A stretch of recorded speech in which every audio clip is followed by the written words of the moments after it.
ចារុនសួស្ដី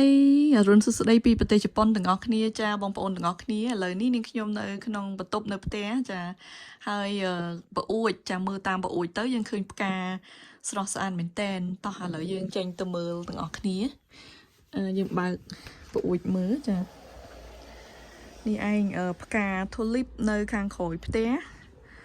កំពុងតែរីកស្រស់ស្អាតមែនតែនចាផ្កាអីក៏រីកដែរចាអញ្ចឹងឯងហើយពណ៌ចាពណ៌មានចម្រុះពណ៌តែម្ដងមានគ្រប់ម៉ូដគ្រប់ម៉ាកចាមិនត្រឹមតែทั่វលីបទេនេះឯងមានច្រើនស្រទាប់ចាទូលីបនេះមានច្រើនស្រទាប់ហើយនេះទូលីបខាងនេះពេលព្រឹកអញ្ចឹងវារីកកប៉ាងប៉ាងចាដល់ពេលយប់វាបត់ចូលវិញណាអានេះមានពណ៌ចម្រុះពណ៌ដែរមានផ្កាឈូកលាយទឹកក្រូចដែរច្រើនស្រទាប់ចាខាងនេះមានច្រើនស្រទាប់ហើយខាងនោះចាចាប់ផ្ដើមចេញពណ៌ផ្កាឈូកហើយចាហើយនៅចុងខាងនោះគឺវាដួលចាជាមួយនឹងផ្កា Nemophila ពណ៌ផ្ទៃមេឃអានឹងបែកគុំច្រើនណាបងប្អូនចាដាំតែមួយគុំហ្នឹងគឺវារៀលពេញហ្នឹងតែម្ដងចេញចិត្តអស់ហើយបងប្អូនរីកនេះនៅសល់មួយថូនេះក្រោយគេអានេះពណ៌ដូចចង់ស្អាតជាងគេចាវាលឿងខ្ចីបែកផ្កាឈូកចាបែកសមិនដឹងទេអានេះវិញមានម៉ូតដូចជ្រួញចាមានជោហើយផ្កាស៊ុយសែនមានច្រើនស្រទាប់នៅខាងនោះនិយាយទៅរីកតាមលបងផ្ទះនឹងតែម្ដងចាយើងកាត់បានខ្លះយកទៅដាក់ថោហើយផ្កាទូលីបនឹងមានក្លិនឈ្ងុយចាពេលព្រឹកអញ្ចឹងយើងឮសំឡេងចាបយំពេលល្ងាចក៏ឮដែរចាមានប៉ុណ្្នឹងឯងបងប្អូនផ្ការីកអស់ហើយគ្រប់ម៉ូដគ្រប់ម៉ាកនេះទេសភាពយើងមើលពីក្នុងបន្ទប់យើងមកចា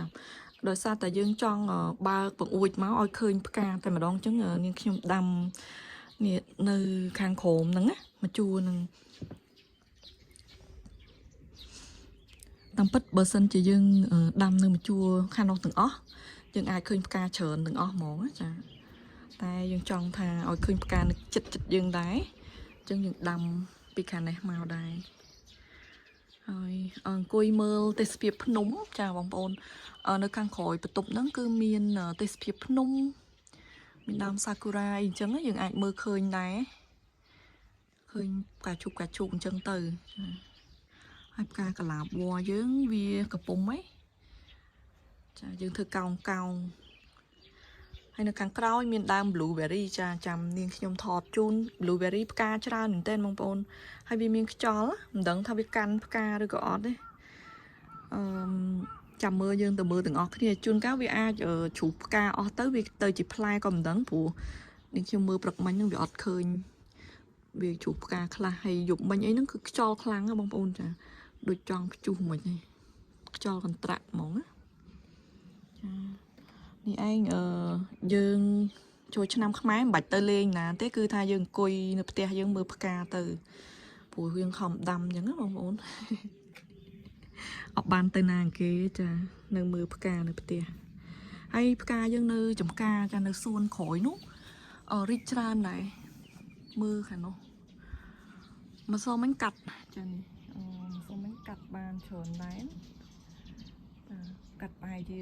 30-40 តងចានេះផ្កានេះកាត់30-40 តងដែរចាញ់ចិត្តខាងខ្លះហើយយកមកដាក់សម្រាប់ចូលឆ្នាំចាដាក់សែនដាក់អីចឹងទៅហើយផ្កានៅចំហៀងផ្ទះក៏រីកដែរទូលីបនៅចំហៀងផ្ទះចាចាំនាងខ្ញុំថតជូនទស្សនានៅចំហៀងផ្ទះមានច្រើនមិនមានតែទូលីបទេមានផ្កាផ្សេងច្រើនម៉ូដអញ្ចឹងណាតែយើងដាំភាគច្រើនហ្នឹងគឺទូលីបនឹងឯងហើយសរុបរួមប្រហែលជា1000គ្រាប់